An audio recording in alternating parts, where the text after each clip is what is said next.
નમસ્કાર મિત્રો, અમારા નવા વિડીયોમાં આપનું હાર્દિક સ્વાગત છે। એક ટૂંકી મુસાફરી સત્ય ઘટના। આ આપનો સેવક એક વખત વરસાદના ઝાપટામાં આવી ગયો, ત્યારે એના પર જે વીત્યું તે તેણે કંગાળ માણસ રત્ન સાચવે તેમ સાચવી રાખેલ છે। સેવકને નસીબે કચ્છના નાના રણ પાસે એક ગામડાની મુલાકાત લેવાનું આવ્યું। ત્યાં પહોંચ્યા પછી બારે મેઘ તૂટી પડ્યા ને બરાબર એક અઠવાડિયા સુધી ગામની બહાર પગ પણ ન મુકાયો એવો ધોધમાર વરસાદ પડ્યો।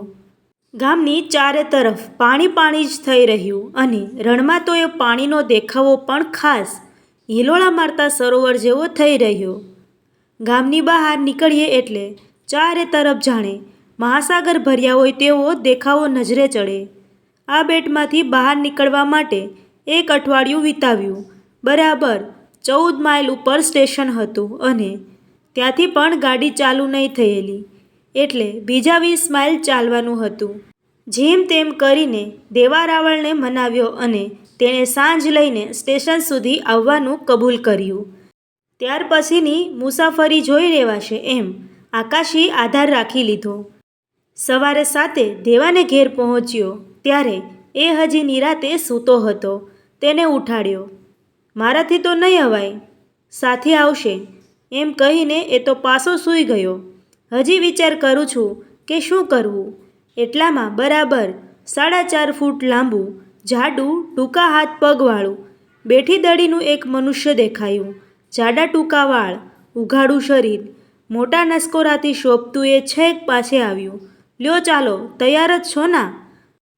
ગુપચુપ સામાન મૂક્યો, સાંઢ પર કાઠું મુકાયું ને એ પડ્યો કે મર્યા એમ કરતું નહીં પોતાના શરીર જેટલી જ કંડગાઈનું ઊંટ બેઠું થયું। દેવાએ સૂતે સૂતું કહ્યું, એલા ધ્યાન રાખજે, શેઠ પડે નહીં ને સાંઢ ફસાઈ જાય નહીં।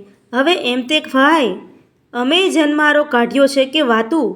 એમ બોલતાકને આ ટૂંકા માણસે ઊંટ હાંકી મૂક્યું। થોડી ગયા એટલે એણે વાત ઉપાડી, ઈ તો દેવાને મારું કર્યું ન કર્યું કરવાના હેવા છે, બાકી મારી બોન બધુંય સમજે એવી છે તો ખાસ અતિશુદ્ધ બોલવાના આગ્રહમાં કેટલાક અતિ પંડિતો અતિ અશુદ્ધ બોલે છે તેમ આ ઊંટ પરનો સજ્જન પણ પછી પોતે શુદ્ધ ભાષા બોલી શકે છે એમ બતાવવા માગતો હોય કે ગમે તેમ પણ ગામડિયાની જાતમાં પણ નથી એવો હું ને સનો ક્યારેય છને છનો વિચિત્ર રમૂજી મેળ કરવા લાગ્યો। વરસાદના જરા છાંટા પડવા લાગ્યા એટલે તેણે કહ્યું, શેઠ ભો રાખશો માહો? હા, તમારે છત્રી ઉગાડી હોય તો ઉગાડજો ભાઈ, સાંજનો ભો રાખોમાં। મારો હાથ વર્તે તો એ જ વખતે જરાક ઉતાવળે ચાલતા સાંજનો પગ એ ગયો એમ થઈ ગયું। તમારે દેવો શું થાય કેમ વળી? દેવાના ઘરમાં મારી બોન છે તો દેવામાં શું અક્કલેય બળી છે, મારી બોન જ બધુંય હાચવે કારવે છે। એટલામાં નીચે ચીકણો કાદવ આવતા સાંજનો પગ ફરીવાર સર્યો અને એક તરફની વાડમાં જોયા કંટોલા એમ કરીને મને તે કંટોલાનો વેલો બતાવવા ગયો। ત્યાં સાંઢ વડલાના વેલા જ ખાવા માંડીને વાડમાં જ પેસવા માંડી। એન જોર કરીને હાંકવા ગયો એટલે સાંઢ ગાંગરવા માંડીને ત્યાં જ ગોઠણપૂર પાણીમાં ઝુકાવવાનો સદાગ્રહ શરૂ કર્યો। છેવટે તે ચાલી તો ખરી પણ સેવકનું ખાસું અડધું ધોતિયું વાવટાની જેમ કેરડાના છોડ પર લટકતું રહ્યું। અરે, એનો અફસોસ પણ કરવાનો વખત મળે તે પહેલાં બાપરે કહીને જાણે હમણાં સાંઢ પરથી કૂદશે એમ તે અડધો ઊભો થઈ ગયો। નીચે જમીન પર કાળો સોયરા જેવો એક સર્પ હુંફાળા મારતો ચાલ્યો ગયો।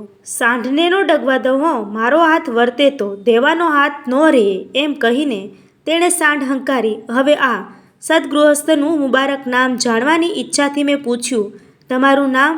મારું નામ કાળો એમ કે કાળાભાઈ। તમે આ ધંધો?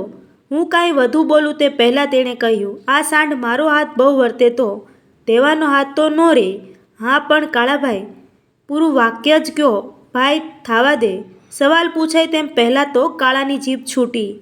મારે ફઈએ તો મારું નામ કચરો પાડ્યું હતું। હું નાનપણમાં બહુ રૂપાળો હતો, ઈ તો હવે બહુ દગ પડ્યા। ના પણ કાળાભાઈ, તમે અત્યારે કાંઈક ઓછા રૂપાળા નથી તો અબનુસના લાકડા જેવો કાળો ચળકતો વાંસો। કોઈ ચિત્રકારને બ્લેકનો કે શીલહૂટનો બહુ શોખ હોય તો ખપ આવે તેવો મારે સ્ટેશને પહોંચતા સુધી ભાવિક ભક્તની જેમ એકી નજરે જોવાનો હતો. એટલે મેં શ્રદ્ધાથી કાળાભાઈના વાંસાની તારીફ કરી. ના, પણ તોય હવે ઉંમર થઈ ગણાય. તમે કેટલા વરસ ધારો છો? મેં 5 વર્ષ ઓછા કહેવા ધારેલું, પણ કળિયુગ કર્મયુગ કહેવાય છે, તેથી ગમે તેમ હું જવાબ આપું તે પહેલાં સાંઢનો પગ સર્યોને લગભગ ગોઠણભેર થઈ જશે તેમ લાગ્યું. પણ જ્યારે સાંઢ જરાક થડકે ત્યારે સાંઢ મારો હાથ વર્તે તો દેવાને હાથ ન રહે એટલું અચૂક બોલવાનો કાળાનો નિયમ લાગ્યો. હવે આને બહુ વાતોએ ચડાવવો નહીં, કારણ કે એના મનમાં એની આવડતની રાઈ ભરી છે અને દેવાના કરતાં પોતે હોશિયાર છે એ વારંવાર સિદ્ધ કરવાની એને ટેવ લાગે છે. માટે ચૂપ જ રહેવું. નહીંતર જો સાંઢ ફસાઈ ગઈ તો નીચે ઉતરવાનો વખત પણ નથી રહેવાનો. 3 દિવસ પહેલાં જ આવી રીતે સાંઢ ફસાઈ પડતા એક વાણિયાનું હાડકું ભાંગ્યાના સમાચાર હતા. એટલે મેં તો અડધું ધોતિયું ગયા વિશે મનમાં ને મનમાં કરુણ પ્રશસ્તિ શરૂ કરી. ત્યાં તો કાળો બોલ્યો, આ ગામ આવ્યું ઈ રોડું, ત્યાં મારી માસી રહે છે. એણે મારું નામ પૂંજો પાડ્યું હતું. એ તો પછી મારી ફઈએ ફેરવ્યું કે ના, પૂંજો નથી, સારું કચરો પાડો. કાળાભાઈએ દેવચંદ શેઠનું હાડકું ભાંગી ગયું એમ? મારું ધ્યાન હવે તો કાળો સાંઢ ઉપરથી નીચે પાડે નહીં એ ઉપર જ ચોંટ્યું હતું. એટલે 3 દિવસ પહેલાંનો બનાવ સંભાળી તેને સાવચેત રહેવા માટે કહેલું હતું. ત્યાં તો કાળે જવાબ વાળ્યો, તે ન પડે. શું ભૂરો રાવળે બાપ દાદે સાંઢો રાખી છે? મારા બાપને ત્યાં તો 15 સાંઢ, અમારો તો 15 પેઢીનો ધંધો માર્યો. એ ગયા, માર મોંમાંથી નીકળી ગયું. સાંઢનો પગ શેવાળીવાળી જમીન પર આવી ગયો હતો ને સરતો લાંબો લચરકો કરતો સરતો જ ગયો. ગોઠણ હેઠે દબાયેલી લાકડી તો નીચે પણ જઈ પડી હતી. તમે શું કરવા ભો રાખો છો? આ સાંઢ મારો હાથ વર્તે તો હા, દેવો હોય તો એને નો ગાંઠે. મેં બહુ જ ટૂંકો અને તે પણ મંદ સ્વરે જવાબ વાળ્યો. હવે કાળાભાઈ સાથે વાત કરવાની હોશ પૂરી થઈ હતી. હવે તો જો હેમખેર સ્ટેશન ભેગા કરે તો પછી એને 2 વેણ કહેવાનું મન થઈ ગયું હતું. પણ અરે રામ, કાળાભાઈએ ફરી શરૂ કર્યું. હું પહેલાં તો ગધેડામાં જાતે અને મારો મોટો ભાઈ સાંઢ સાચવતો. પછી મારા કાકાએ મારા બાપને કહ્યું કે સાંઢિયુંમાં ભીખલાને મોકલો. ભીખલાને માર્યો. મારાથી રહેવાયું નહીં. ભીખલો કોણ? ભાઈ શ્રી કાળાભાઈ હસ્યા. મારો કાકો વળી મને ભીખલો જ કહીને બોલાવતો. હું નાનો હતો તઈ બહુ રૂપાળો, એટલે મારી કાકી તો મને તેડીને જ ફર્યા કરે હો, એમ કે ને હું એની પાસે રોટલો માંગું એટલે પછી મારું નામ ભીખલો પડ્યું. મારા મનમાં શંકા ઉઠી કે આવા રૂપાળા ભીખલાનું કાળો નામ શી રીતે પડ્યું, અને સેવકને વ્યાકરણ વ્યુત્પત્તિ સાથે ખૂબ વેર એટલે શંકા પ્રબળ થતી ગઈ. પણ એટલામાં થોડે દૂર ચીકણા કાદવનો ખાડો અમારા રસ્તામાં જ આવતો દેખાયો એટલે એ શંકા શમી ગઈ. કાળાભાઈ, જોજો હો, કાદવ આવે છે. અરે, સાંઢ મારો હાથ વર્તે તો આહા, દેવો હોય તો કાંઈ કહેવાય નહીં. એટલામાં ઈશ્વરના ધામ જેવું સ્ટેશન દૂરથી દેખાવા લાગ્યું. કાળાભાઈ, આપણો માર્ગ તો આ જ કે? અમારે તો આ જમીન પર નીચે નીકળી ગઈ છે હો. જો ને, આગે ઝાડનું ઝાડ દેખાય. આય મારા દાદાનું ખેતર. અમે કાંઈ મોળા નહીં હો. એ તો હવે એવો દી આવ્યો. નકર આ દેવો છે ને, એ તો મારે ત્યાં કામ કરતો હોય અને હજી બે મારી બોન બધુંય જાળવે છે. એમ કે તઈ આ ઝાડ દેખાય છે ને, ત્યાં હું ગધેડા ચારવા આવતો. તેથી અમારે ત્યાં 2-3 સાંઢ પણ ખરી. મનમાં વિચાર્યું કે માર્યો હવે કાળો છાનો રહેવાનો સંભવ નથી. એ ભાઈ, હું જોઉં ને ત્યાં એક રાવણની છોકરી હંમેશા ખાંડું લઈને આવે. હરી હવે કાળો પ્રેમ કથા કાઢશે ને. કદાચ સાંઢનો પગ લસર્યો, કારણ કે સાંઢને ચોમાચામાં હાલવું એ તો મરવા જેવું લાગે ને.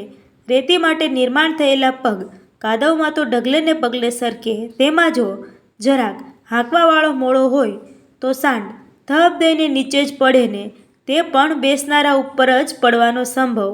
એટલે કાં તો આજે જ આપણા રામ રમવાના છે. પણ હવે થાય શું? સ્ટેશન આવે તો એને 2 વેણ કહેવાય. કાળાએ તો આગળ હાંક્યું. પછી ભાઈ, હું એ વખતે જુવાનીમાં ને છોકરી પણ જુવાન. એનું નામ કાળી. તે હંમેશા ખાડું ચારવા આવે ને અમે 2 જણા આ તળાવ દેખાય છે ને ત્યાં બેઠા બેઠા વાતું કરીએ. કાળી પોતાના ઘાઘરાને ભરત ભરે ને હું મારી નાથી ગૂંથું એમ કરતાં કરતાં અમારો જીવ એક થઈ ગયો. પણ પછી અમારો દીવ ઉતરતો આવ્યો એટલે કાળીનું તો મારા ઘરમાં બેસવાનું મન બહુ, પણ એનો બાપ ઝેર ખાવા તૈયાર થયો અને કાળીને કહ્યું કે જો તું મારું ન માને તો હું મરું. મને સાંભળે છે કે બીજે દિવસે કાળી ખાડું ચારવા આવી ત્યારે ઈ ઝાડ જો પેલું દેખાઈ ત્યાં રોઈ અને મને બધી વાત કરી. મેં તો કહ્યું હાલ્યા ને પરધેમાં હાલ્યા જઈ, ત્યાં કોણ ભાવ પૂછે. પણ કાળીએ કહ્યું ના, મારી માં મરી ગઈ ને અમારામાં તો નાતરું આછું પાતળું મળી જાય. તોય મારા બાપે કહ્યું હતું કે ના ભાઈ, હું બીજું ઘર કરું ને મારી દીકરી દુઃખી થાય એ મારે ન જોઈ. મારે બાપે એટલું કહ્યું ને આજ હું હવે નગણી થાવ. તે તારો જીવ મારી હારે ભળ્યો નથી ના? મેં પૂછ્યું. કાળીએ જવાબ આપ્યો તારી હારે મારો જીવ ચોંટી ગયો છે, પણ મારે બાપે મારા સાટું આટલું વેઠ્યું ને હું હવે નાગણી થાવ તો મન ખાધેલા છે. પછી મન મૂકીને અમે રોયા, છૂટા પડ્યા. ઈ પડ્યા આ આજની ઘડીને કાલનો દી. તે દીથી કાળીને મેં ધરમની બોન માની ને મારું નામ પણ પછી કાળો પડી ગયું. તી બીજી બાયડી માતર મારે હરામ લ્યો. 2 પૈસા થાય તો કાળીને કાપડું કરવાનું. એનો જીવ તો આપણી હારે જ ભળ્યો તો. પણ ધરમ મોટી વાત છે ના. આ દેવાના ઘરમાં છે કે નહીં? એ જ મારી ધરમની બોન કાળી. હે હા, ત્યારે દેવો તમારો સગો નથી એમ? ના, પણ કાળી મારી ધરમની બોન છે. હજી ઠેસણે જવું હોય ને ગાડું છોડીને નીકળીએ તો ઝાડ આવે ત્યારે પાછા ઈદી સાંભળી આવે. પણ કાંઈ ધરમ વરત ચૂકાય. દૂર દૂર સ્ટેશન દેખાવા લાગ્યું અને કાળો પણ કંઈક વિચારમાં પડ્યો હોય તેમ ગુપચૂપ થઈ ગયો. મિત્રો, તમને જો આ વિડીયો પસંદ આવ્યો હોય તો વિડીયોને લાઈક અને તમારા અન્ય સગા સંબંધી મિત્રો સાથે વિડીયોને શેર કરવાનું ભૂલશો નહીં. અને આવા જ નવા જીવન ઉપયોગી અને જીવનમાં કંઈક નવું કરવાની પ્રેરણા મળે તેવા વિડીયો જોવા માટે અમારી ચેનલ સાથે બન્યા રહો. થેન્ક યુ મિત્રો.